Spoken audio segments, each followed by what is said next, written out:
Morning guys, Dave Canterbury at the Pathfinder School. It's a really crappy day here in southeast Ohio.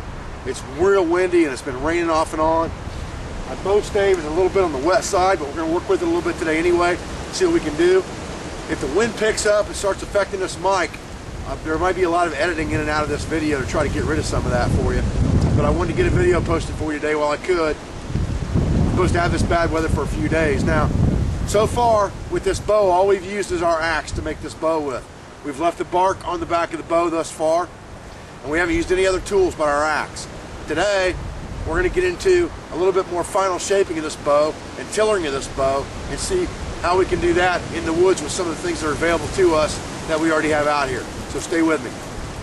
Now, one of the first things I want to look at today with this bow is, if you remember right, we had what I called a hinge in this limb right here, and you can see how that limb's bending real bad right there compared to this other limb that bends pretty even, okay? That's called a hinge, and we've got to get rid of that if we want this bow to be successful.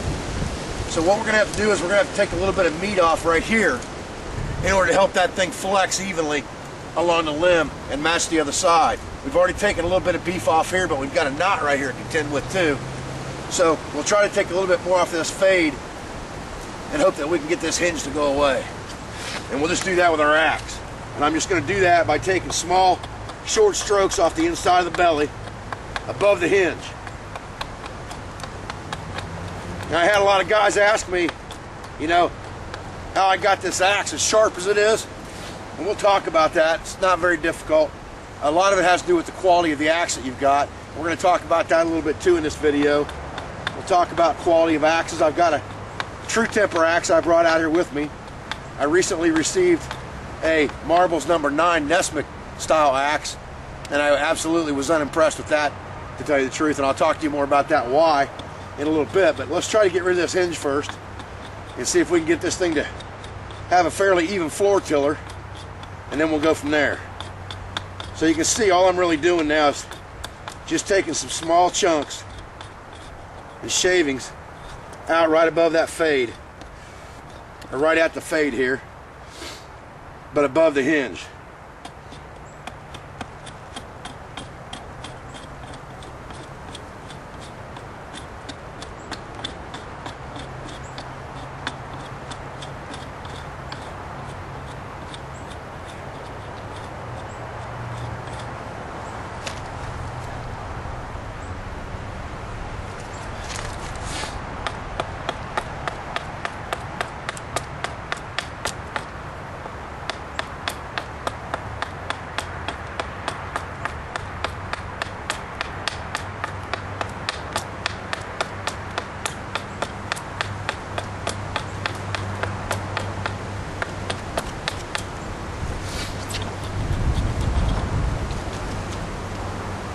And I'm just going to check it. You can see you still got that hinge right there, but it's starting to get a little bit lighter than it was.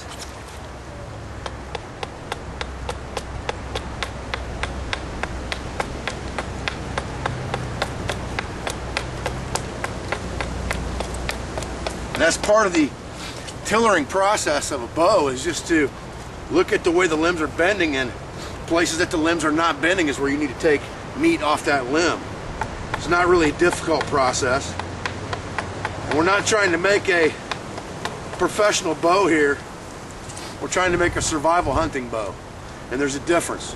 You know, we're not in a garage or in a shop with any power tools or anything like that. We're just making a quick bow. We don't want to spend 8 or 10 hours making this bow. We're trying to do this in about 3 to 4 hours. So if you want to know how long it takes to make a bow like this, you're talking probably 3 to 4 hours.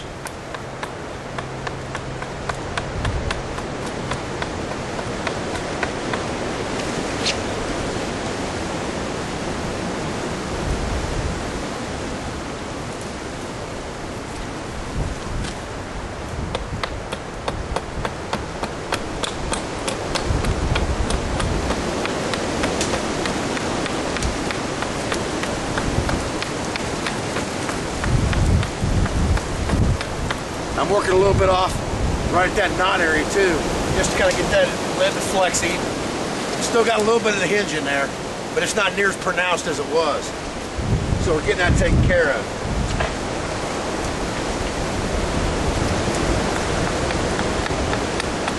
I'm going to flip this other side over because I know this other limb is a little bit stronger. So I'm going to take a little bit more off the belly of this side to even it up with this side before I put it on a tillering tree.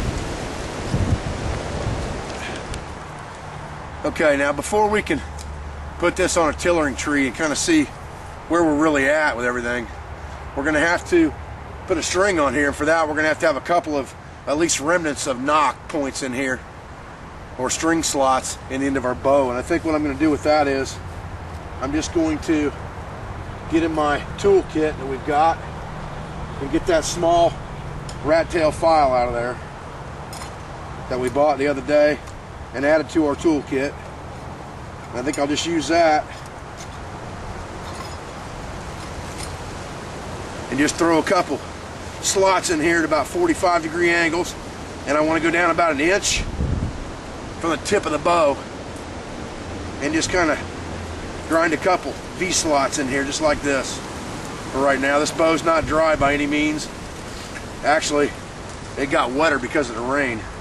I didn't put it inside the spider shelter, I had it outside, so it got a little wetter. But right now the main thing I want is just a little area on here for that string to grab onto so it doesn't slip. So I'll just put a couple 45-degree knock points in there, nothing permanent, just remnants for the moment. And I'll do the same thing on the other end, and then we can at least string the bow up and see where we're at.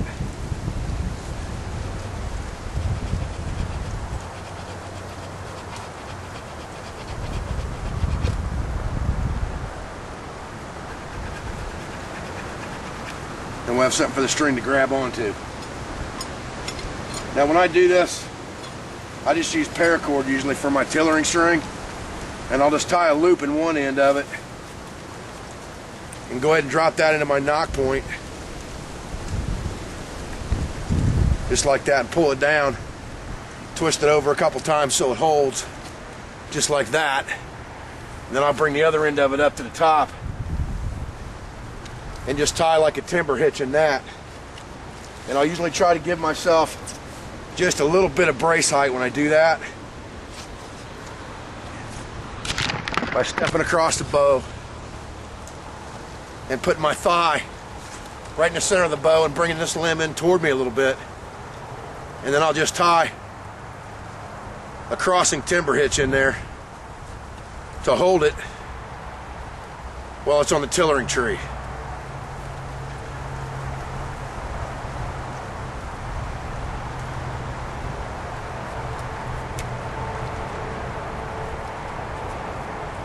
And I'll just make sure that that'll come out when I want it to by putting a loop in the end of it.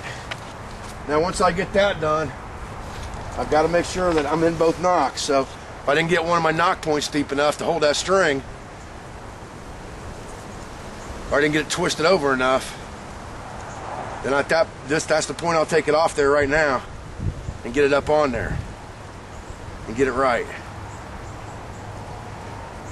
as I don't want it slipping when it's on the tillering tree. Now I can look at this bow right now just by stringing it with a little bit of brace height and tell that this limb is weaker than this limb because they're not bending the same. This one's bending real good right here and this one's not. So that tells me this really isn't ready for the tillering tree yet, because when I pull down on this on the tillering tree, I'm going to get an uneven bend right off the bat right here. But for sake of demonstration, we're going to take it over there and show you how that works. Okay, I want to walk through this with you real quick, and I want to show you what I've got set up here. What I've done is I've just taken a couple of 12-penny nails and nailed them in the side of this tree and set my bow on top of that. Then I've come down to the bottom here and I've put one more 12-penny nail in right here and just tied a cord around the tree, and I've put a loop in that cord right there where the tie-off is and put my carabiner in it. Then I ran that cord up and around and over the top of my bowstring in the center and back through my carabiner, so that now when I pull on it, it creates a pulley system. And if I keep that in the center of my bow and I keep my bow centered on the tree, when I draw it like this, now I can look at that bow from a distance and I can see how it's bending, and you can see I've got a lot more bend in that limb than I've got in that limb, okay?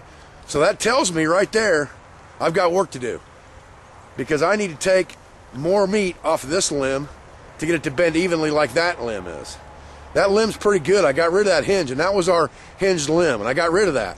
This other limb is where the knot's at, and I was worried about that knot giving me an even tiller. And right now I don't have an even tiller. I want that end of the bow and that end of the bow at the same distance in bend when I've got this thing drawn. Okay, and I've got this thing drawn pretty good right now. I probably got this thing at about a, I don't know, 22, 23 inch draw.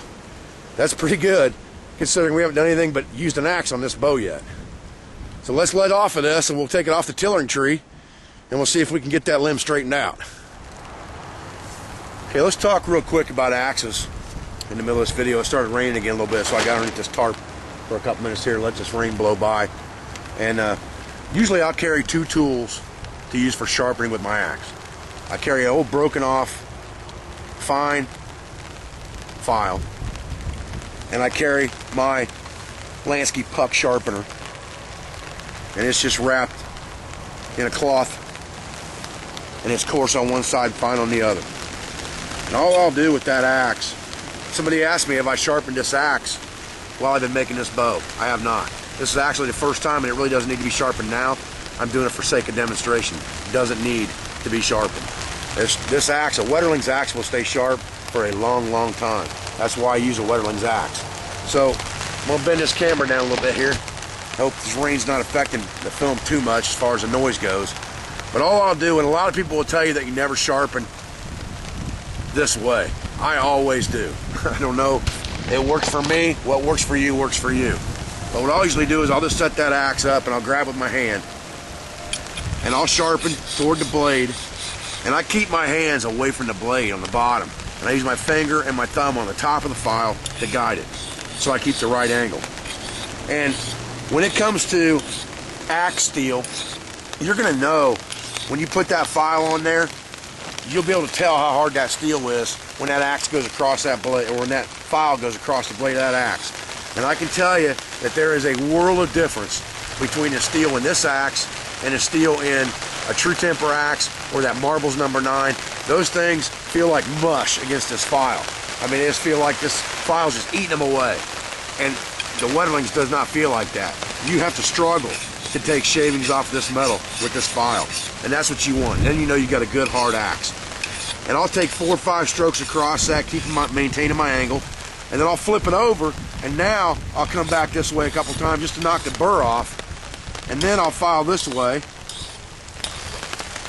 And then usually what I'll do is I'll stand it up on end like this for a final sharpening, and I'll rotate it like this. Try to maintain my angle all the way, and then the other side I'll do the same thing. I'll just rotate it, and I freehand it all the way. I don't use any kind of guides. And it doesn't take very many strokes to this file to get this blade nice and keen and sharp again. That thing's like a razor blade right now. Now, as far as, final grinding goes, that's what I use the puck for. And the puck I'll usually use for dressing the edge instead of the file. Once I've got a good edge on it, I'll just use the fine side of that puck, and again, I'm just maintaining the angle freehand and massaging it with my palm. Just like that, in circles. And I'll do the same thing with the other side of the blade.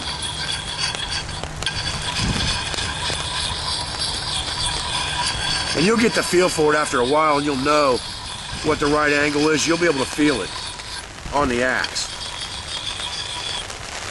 And that just gives me a final dressing on that edge, and I can tell whether the axe is sharp or not just by feeling it. And that axe is like a razor blade. Of course, I'm sure you've already seen that with me working this bow. So that's the tools that I'll use and the way I sharpen my axe. There's nothing magical to it. It just takes practice and doing it to kind of get the feel for when you're doing it right and when you're doing it wrong. It's pretty much that simple. Okay guys, still pouring down rain, but I want to show you. I tied this bow off on the tillering tree because I wanted you to see it. It's a lot better than it was. We have a problem right here because of that knot in the limb. It's causing this to want to hinge a little bit right here.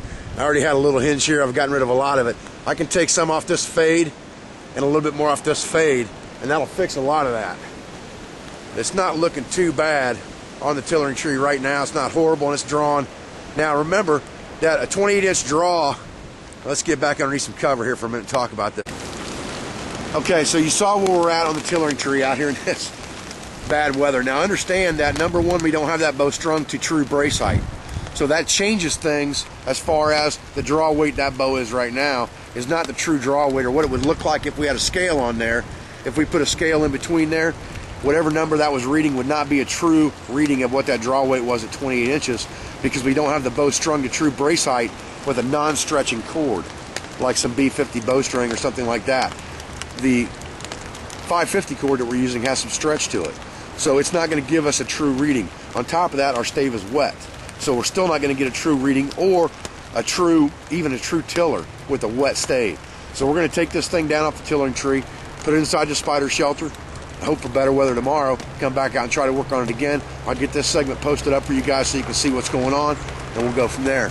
I appreciate you guys' views, I appreciate your support, and I appreciate your comments. Thank you very much, guys.